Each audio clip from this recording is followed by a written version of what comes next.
Hi friends, எல்லாம் எப்படி இருக்கீங்க? எல்லாம் நல்லா இருக்கீங்களா? இன்றைக்கி நம்ம அறக்கட்டளைனா என்னன்னு ஃபஸ்ட்டு அதை பார்ப்போம். இப்போ எல்லாருமே என்ன நினச்சிட்டு இருக்காங்கன்னா, ஒரு அறக்கட்டளை ஆரம்பிச்சிட்டா அவங்களுக்கு வந்து உடனே வந்து வெளிநாட்டிலேருந்து ஃபண்டு வந்துடும். நாம் யாருக்கு என்ன தீங்கு செய்தோம், நமக்கு மட்டும் ஏன் இப்படி எல்லாம் நடக்கிறது? இங்கேருந்து ஃபண்டு வந்துரும்னு வந்து ஒரு கட்டுக்கதையாகவே இருக்குது. அதை யாருமே நம்பாதீங்க. எங்களுக்கு மத்தியில் இப்படி சிக்கி சீரழிறனே. அறக்கட்டளைனா என்ன? இப்போ அறக்கட்டளை ஆரம்பிக்கணும்னா அது ஒரு அமைப்பு. இப்போ ஒரு இடத்துல வந்து ஒரு அன்னதான சேவை பண்ணணும், ஒரு சோசியல் சர்வீஸ் பண்ணணுன்னா ஒரு அமைப்பு வேணும். அதுக்கு ஆரம்ப கட்டம் தான் அந்த அறக்கட்டளை.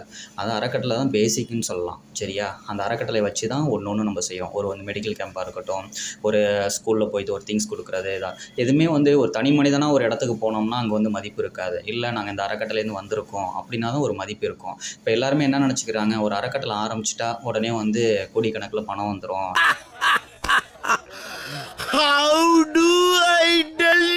இவங்களுக்கு உடனே வெளிநாட்டிலேருந்து ஃபண்டு வருது அப்படின்லாம் எல்லாமே ஒரு ரூமராக தான் இருந்துக்கிட்டு இருக்குது. ஃபஸ்ட்டு அதை வந்து தெளிவுபடுத்துகிறோம் நாங்கள். சரியா? அறக்கட்டளை ஆரம்பிச்சுட்டு அதை வந்து நம்ம நிறைய ப்ராஜெக்ட் ஒர்க் பண்ணணும். ஒன்றா தான் சக்ஸஸ் பண்ண முடியும். உடனே வந்து எதுவுமே பண்ணிட முடியாது. இப்போ நம்ம அறக்கட்டளை இருக்குன்னா 2 வருஷமாக ஆரம்பிச்சிருக்கோம்.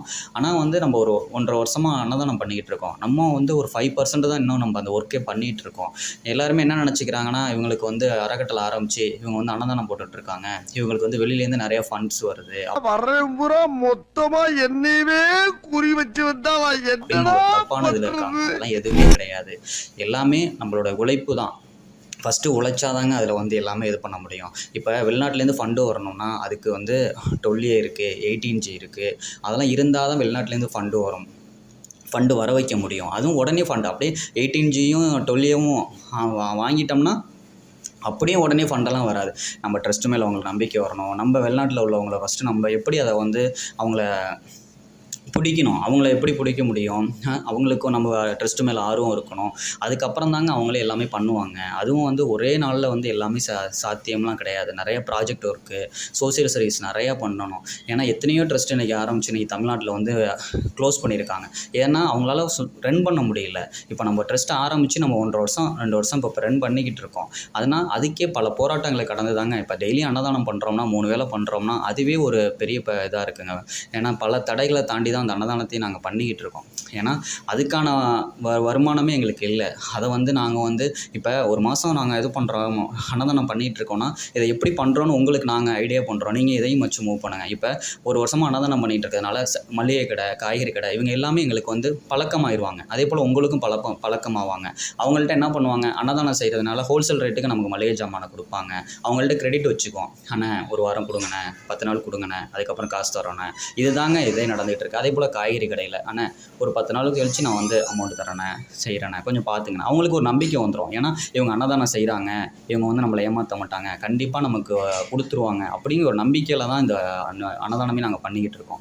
அது போல் தாங்க ஒவ்வொருத்தங்கள்ட்டையும் இப்போ எங்களுக்கு தெரிஞ்சவங்கள்ட்டெல்லாம் வந்து அம்மா கேஸ் சிலிண்டர் கொடுங்க அப்படின்லாம் கேட்டு ஒன்று உதவிகளை தான் நாங்கள் வந்து இது பண்ணிக்கிட்டு இருக்கோம். முடிஞ்சு நாங்கள் வந்து இதுதான் எங்களோட பேசிக், இதுதான் அறக்கட்டளை, இப்படி தான் நாங்கள் அன்னதானம் பண்ணிக்கிட்டு இருக்கோம். அதை ஃபஸ்ட்டு மக்கள் நீங்கள் புரிஞ்சுக்குங்க எல்லாருமே. ஏன்னா எங்களுக்கு வந்து நிறைய கேள்விகள் வந்துச்சு. ஏன்னா எங்களை முன்னாடி விட்டுட்டு பின்னாடி கேள்விகள்,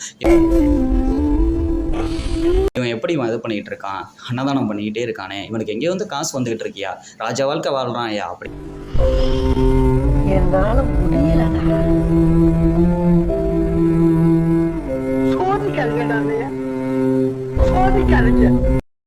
அப்படின்லாம் நினச்சிக்கிட்டு இருக்காங்க. அதெல்லாம் எதுவுமே கிடையாது.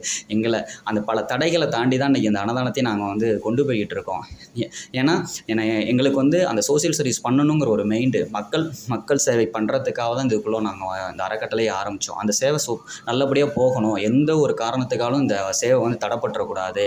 பல தடைகள், பல போராட்டங்களை கடந்து தான் ஒவ்வொரு நாளும் இந்த சேவையை நாங்கள் செஞ்சுக்கிட்டு இருக்கோம். ஏன்னா எத்தனையோ ஏழைகள் வந்து இன்றைக்கி ஒரு வேளை சாப்பாடு கஷ்டப்படுறாங்க. அதை பார்க்குறப்ப எங்களுக்கு தர்ம சங்கடமாக இருக்குது. இவங்களோட பசியை எப்படி தீர்க்க முடியும்? அப்போ நம்ம ஒரு அமைப்பை உருவாக்கணும். அது ஒரு அறக்கட்டளைன்னு பண்ணினா தான் நம்ம வந்து, ஏன்னா பப்ளிக்டையும் நம்ம வந்து எப்படின்னா அந்த ஒரு சேவைன்னு இருந்தால் ஒரு அறக்கட்டளை, அப்போ தான் ஒருத்தவங்கள்ட்ட போய் நம்ம வந்து நம்ம ஐடி கார்டை காமிச்சு நாங்கள் இந்த அறக்கட்டளையிலேருந்து வந்திருக்கோங்க அப்படின்னு சொல்ல முடியும். அப்போ தாங்க ஒரு இடத்துல வந்து சாப்பாடு போடவே பர்மிஷன் உண்டு. இப்போ ஃபுட் லைசன்ஸ் இல்லைன்னா இப்போ அன்னதானம் எங்கேயுமே பண்ண முடியாது.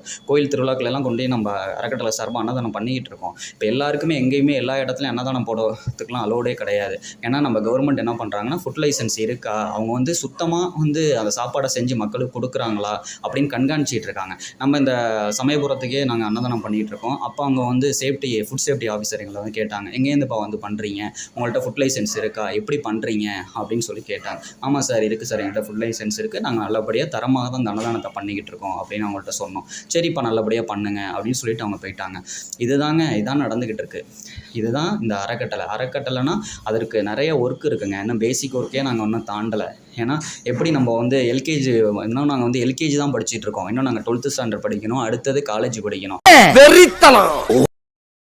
அப்போ தான் இந்த அறக்கட்டளை வந்து இன்னும் சக்ஸஸ் ஆனுச்சுன்னு எங்களால் சொல்ல முடியும். அந்தளவுக்கு வேலைப்பளு இருக்குது. ஏன்னா எங்களுக்கு இந்த அறக்கட்டளை ஆரம்பிக்கிறப்போ வந்து உறுப்பினர்கள்லாம் எல்லாமே இருந்தாங்க. அரிசி மூட்டை வாங்கி தருவாங்க, பருப்பு, இதுதான் அவங்களால பண்ண முடியும். ஏன்னா எல்லாருக்குமே குடும்பம்னு ஒன்று இருக்குங்க. அந்த குடும்பத்தை தாண்டி தான் சேவை செய்கிறதுக்கு எல்லாருமே இருக்காங்க. எல்லாருமே வந்து நம்ம கேட்குறப்ப கொடுக்கணும்னு அவங்களுக்கும் அவசியம் இல்லை. ஏன்னா அவங்களுக்கு என்றைக்கு முடியுதோ அன்றைக்கி தான் நமக்கு செய்வாங்க. அவங்க உடனே கொடுக்கல அப்படின்னு நம்மளுக்கு கோச்சிக்கவே முடியாதுங்க. அது மாதிரி தான் இதோட இது. ஏன்னா பல தடைகள்ங்க. ஆனால் இப்போ இந்த சேவையே முடக்கணுன்ட்டு நிறைய பேர் ஆசைப்பட்டுருக்காங்க. உயிர் உள்ளவரை இந்த அன்னதான சேவையை வந்து பண்ணிக்கிட்டு இருக்கோம். இந்த சேனலை பாருங்கள், சப்ஸ்கிரைப் பண்ணுங்கள், சப்போர்ட் பண்ணுங்கள். நீங்கள் பார்த்தா தான் அதோட இதே உங்களுக்கு தெரியும். நாங்கள் எப்படி இப்போ கடந்து வந்துக்கிட்டு இருக்கோம், நாங்கள் எப்படி செஞ்சுக்கிட்டு இருக்கோம் அப்படின்னு ஃபஸ்ட்டு இந்த யூடியூப் சேனலில் A to Z பாருங்கள். அதுக்கப்புறம் நீங்கள் லைக் பண்ணுங்கள், கமெண்ட் பண்ணுங்கள். ஓகேவா? என்றைக்கும் உங்களோட சப்போர்ட் எங்களுக்கு தேவை. மக்கள் சேவையில் என்றைக்குமே நம்ம அறக்கட்டளை இருக்கோம். என்னடா அது புது ட்ரெண்டா இருக்கு, புதுசா கண்டுபிடிச்சு அடிக்கிறாங்களே, நான் என்ன பண்ணுவேன்?